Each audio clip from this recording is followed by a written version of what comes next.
आपको ध्यान होगा, मोदी जी प्रधानमंत्री बने, स्वच्छ भारत अभियान का आगाज किया। सबसे पहले उन्होंने स्वयं झाड़ू लेकर स्वच्छता अभियान का प्रारंभ किया। हम सब कार्यकर्ता उस समय चिंतित थे कि इतना बड़ा अभियान संपूर्ण भारत को स्वच्छ बनाने का यह कैसे सफल होगा। लेकिन मित्रों, ये भारत के प्रबुद्ध जनों के द्वारा ही एक ऐसी बनाई हुई योजना थी कि मित्रों, आज संपूर्ण देश के अंदर हर घर में भारत सरकार ने स्वच्छ शौचालय का निर्माण करा दिया।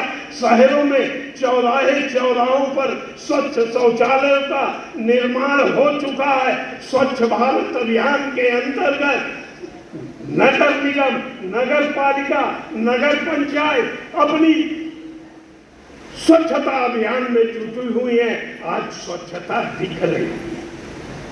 थोड़ी सी हम सबको भी इस बात पर चिंता करनी होगी कि पूर्ण स्वच्छ भारत की कल्पना जो भारत के प्रधानमंत्री मोदी जी ने की है, हम सब अगर उस अभियान में अंतिम पावदान पर कंधे से कंधा एक बार लगा के चल पड़े, पूरा भारत स्वच्छ हो जाएगा। जिस स्वच्छ भारत की कल्पना मोदी जी ने की, वह स्वच्छ भारत, सुंदर भारत, स्वस्थ भारत बनकर तैयार होगा। मित्रों, हम सब जानते हैं भारतीय जनता पार्टी ने इस कोरोना काल के अंदर जब पूरा देश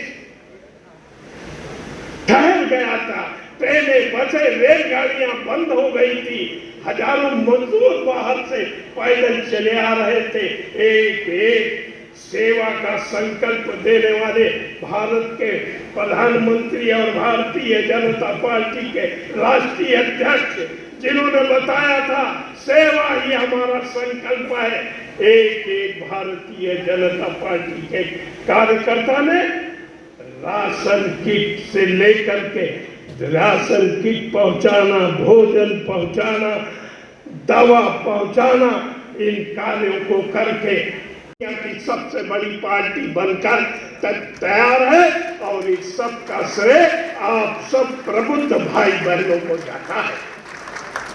भारतीय जनता पार्टी स्वच्छ भारत अभियान से लेकर कोरोना काल में टीके का निर्माण और टीका घर घर तभी संभव है जब इस देश का प्रबुद्ध जन दोनों हाथ उठाकर बोलेगा भारत माता की। भारतीय जनता पार्टी लखनऊ महानगर द्वारा आयोजित प्रभावी मतदाता सम्मेलन में पधारे हम सबके संरक्षक उत्तर प्रदेश सरकार के उप मुख्यमंत्री माननीय ब्रजेश पाठक जी हम सबके बीच में है। जोरदार करतल ध्वनि से स्वागत करें, अभिनंदन करें। कार्यक्रम में उपस्थित सरोजिनी नगर विधानसभा क्षेत्र के विधायक माननीय राजेश्वर सिंह जी, आप सब प्रदेश के, देश के कर्णधार हैं। आप सभी का नमन करता हूं, सभी का वंदन करता हूं, सभी का अभिवादन करता हूं। आपके कारण, जैसा परम आदरणीय सुरेश तिवारी जी कह रहे थे, भारतीय जनता पार्टी आज विश्व की सबसे बड़ी पार्टी के रूप में स्थापित हो चुकी है। आज आपके कारण भारतीय जनता पार्टी की 17 प्रदेशों में सरकार है, 303 से ज्यादा लोकसभा में सांसद हैं और 101 पहली बार कोई ऐसी पार्टी है जिसने 100 का आंकड़ा राज्यसभा में पार किया है, वो आपके कारण है। आप सभी प्रबुद्ध जनों को प्रणाम करता हूं, नमन करता हूं, वंदन करता हूं।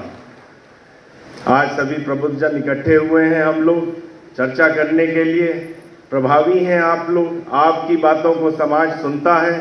आप लोग सभी मुझसे ज़्यादा विद्वान हैं, मुझसे ज़्यादा अनुभवी हैं, मेरे से ज़्यादा पार्टी में सीनियर हैं, इसीलिए बहुत चीज़ें तो मैं आप लोगों को क्या बोलूं, लेकिन हम लोगों का दायित्व है, एक पार्टी में है, एक परिवार में है हम लोगों का दायित्व है कि हमें अपनी पार्टी को जिसकी भावना राष्ट्र प्रथम की है, जिसकी विचारधारा राष्ट्र प्रथम की है, जिसकी विचारधारा अंत्योदय की है, इसको और मजबूत बनाना है। और जैसा आदरणीय सुरेश तिवारी जी कह रहे थे, मैं इनकी बात का समर्थन करता हूं। आने वाले नगर निगम निकाय चुनाव में भारतीय जनता पार्टी को हमें मिलकर सारी सीटें जितानी है। भारतीय जनता पार्टी जितने कार्य परम आदरणीय मोदी जी ने, हमारे यशस्वी प्रधानमंत्री मोदी जी ने किए पिछले विगत 9 वर्षों में, हिंदुस्तान की दशा और दिशा दोनों बदल दी। आर्थिक फ्रंट पर, इकोनॉमिक फ्रंट पर यदि हम बात करते हैं, जनता के बीच हमें जाना है। अभी आने वाले निकाय के चुनाव में जनता के बीच हमें जाना है, हमें बताना है कि क्या हुआ है। विश्व की जब भारतीय जनता पार्टी की सरकार बनी थी, तब हिंदुस्तान अर्थव्यवस्था के मायने में 11वें नंबर पर था और परम आदरणीय मोदी जी के नेतृत्व में इतना आर्थिक विकास हुआ, आज हम विश्व की 5वीं सबसे बड़ी अर्थव्यवस्था बन चुके हैं। 280 साल जिसने हम पे राज्य किया फ्रांस, उसको हमने पीछे छोड़ दिया इन वर्षों में। 250 साल ब्रिटेन जिसने हमारे ऊपर राज्य किया, उसको हमने पीछे छोड़ दिया। रशिया जिससे हम मदद मांगते थे, उसको भी हमने पीछे छोड़ दिया। और यही अर्थव्यवस्था, यही आर्थिक गति चलती रही तो आने वाले समय में 2037 तक हम विश्व की 3री सबसे बड़ी अर्थव्यवस्था बन चुके होंगे, जर्मनी को भी पीछे छोड़ चुके होंगे। हम सबको यही चीज जनता को बतानी है कि आर्थिक विकास क्या होता है, इसके मायने परम आदरणीय मोदी जी ने दिखाए हैं। देश लगातार 6, 7, 8% की गति से आर्थिक विकास कर रहा है। जीडीपी हमारा लगातार बढ़ता चला जा रहा है। दूसरा सबसे महत्वपूर्ण है, जनता के बीच हमें जाना है, सभी प्रबुद्धजन है। आप देख रहे हैं कि अभी हमारे यहाँ ग्लोबल इन्वेस्टर्स समिट हुई, 33.5 लाख करोड़ के 19,000 MOU साइन हुए। हमारे आदरणीय पाठक जी भी ब्राजील और विभिन्न देशों में गए थे। इसका परिणाम आप देखिए, 33.5 लाख करोड़ के हमारे यहाँ MOU साइन हुए। देश में FDI कितना आ रहा है? FDI, ये विदेशी निवेश की बात मैं इसलिए कर रहा हूँ, ये दिखाता है कि हमारे देश के ऊपर विदेश की कंपनियों को, दूसरे देशों को कितना भरोसा है। आप व्यापार करने किसी के साथ जाते हैं, तभी आप व्यापार करेंगे जब आपको उस आदमी पे, उसकी मंशा पे, उसकी नियत पे और आपको ये पता होगा कि आपको फायदा होगा, तभी आप व्यापार करने जाते हैं। आज आपको जान के हर्ष होगा, हिंदुस्तान में पिछले लगातार 8 वर्षों से FDI हमारा बढ़ता चला जा रहा है और लगभग 6.5 लाख करोड़, जब कोविड अपने पीक पे था तब 6.5 लाख करोड़ हमारे पास FDI आया। ये संख्या, ये विश्व में इतना FDI किसी देश में नहीं आ रहा है। और ये FDI जो है 161 देशों से आ रहा है, कोई 1-2 देशों से नहीं आ रहा है। इतना विश्वास है हिंदुस्तान के ऊपर, इतना विश्वास है हिंदुस्तान के ऊपर और हमारे व्यापार के ऊपर कि ये FDI, ये विदेशी निवेश 61 सेक्टरों में आ रहा है। 61, चाहे हेल्थ में आ रहा हो, चाहे एजुकेशन में आ रहा हो, चाहे इंडस्ट्री में आ रहा हो, चाहे MSME में आ रहा हो, 61 क्षेत्रों में आ रहा हो। तो ये दिखाता है कि हमारे हर सेक्टर में कितनी ग्रोथ हो रही है और हर सेक्टर के ऊपर जनता को और देश को, विदेश को, हर विदेशी कंपनी को कितना विश्वास है। भारत के ऊपर, भारत की उन्नति के ऊपर, भारत की आर्थिक प्रगति के ऊपर कितना विश्वास है, इसका सारा श्रेय परम आदरणीय श्री नरेंद्र मोदी जी को जाता है। जो उन्होंने पिछले 8 वर्षों में नीतियां बनाई, ये उसी का परिणाम है।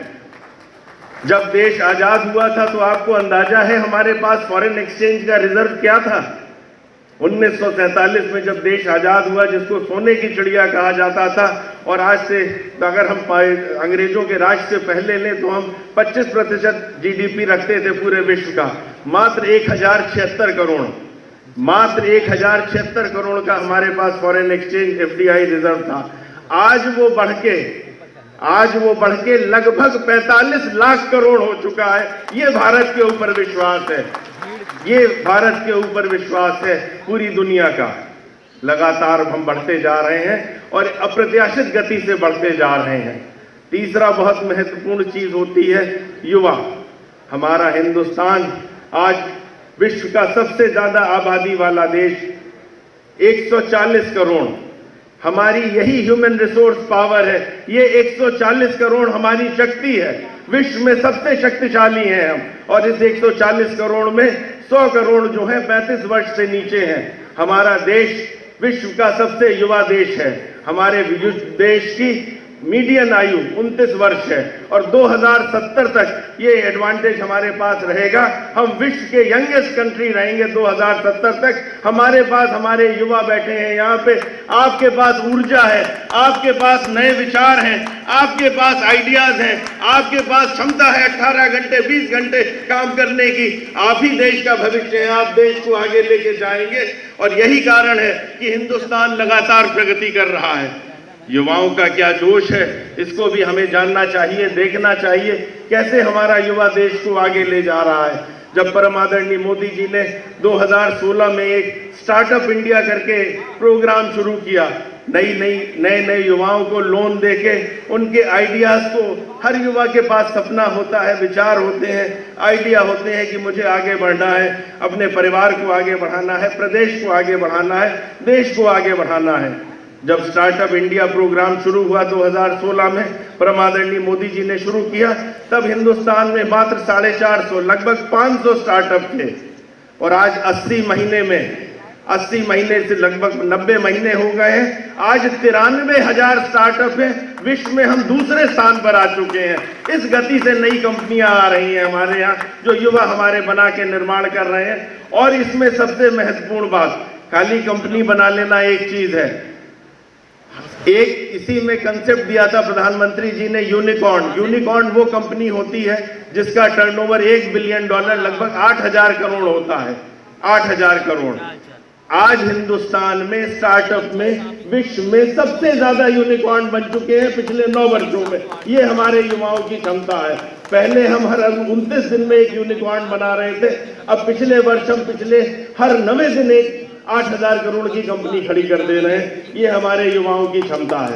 इस गति से हिंदुस्तान बढ़ रहा है। हमें जनता को बताना है कि यही गति हमें मेंटेन करनी है, यही सरकार मेंटेन करनी है, यही नीतियां हमें मेंटेन करनी है।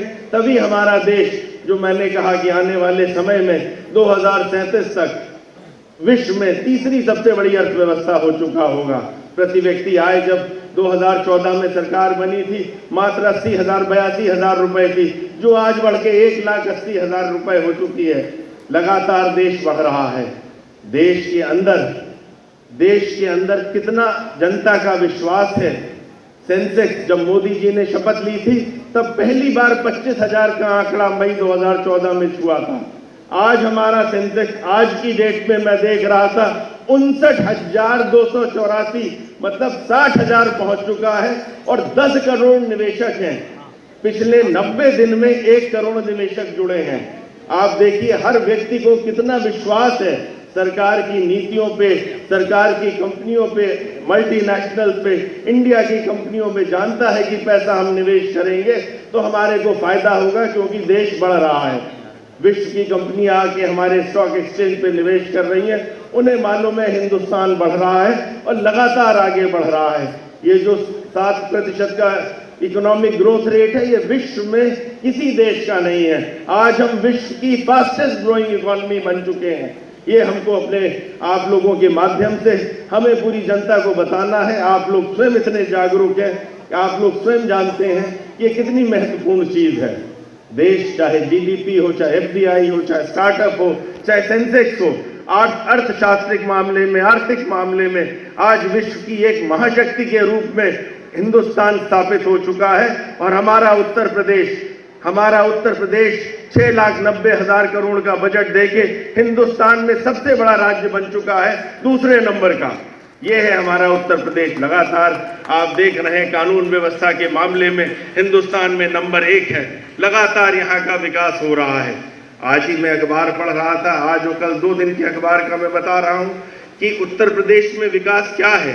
कल पीसीएस का रिजल्ट आया, 10 में 8 बेटियां पीसीएस में आई, टॉप 10 में।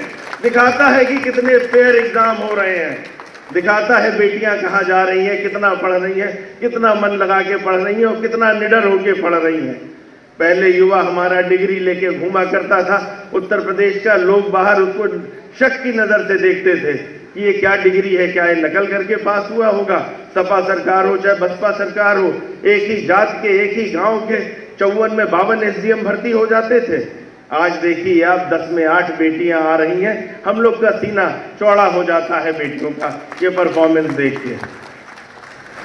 राजनीतिक रूप से बात करें तो G20 की अध्यक्षता परम आदरणीय मोदी जी कर रहे हैं। आज G20 वो देश है 20 जो 80% विश्व का जीडीपी, 70% विश्व का व्यापार और 65% विश्व की जनसंख्या को कमांड करते हैं। ऐसे 20 देशों का नेतृत्व परम आदरणीय मोदी जी कर रहे हैं। ये विश्व का भरोसा है हमारे ऊपर। हम लोग लगातार राजनीतिक रूप से मजबूत होते जा रहे हैं। राजनीतिक इच्छा शक्ति, आपने जो इतनी मजबूत सरकार बनाई, आपने जो इतनी मजबूत भारतीय जनता पार्टी की सरकार केंद्र में दी, उसका परिणाम था धारा 370, जिसकी कल्पना नहीं की जा सकती थी, उसको उठा के भारतीय जनता पार्टी ने खत्म कर दिया, अपने मैनिफेस्टो का वादा पूरा किया। ये है हमारी राजनीतिक इच्छा शक्ति।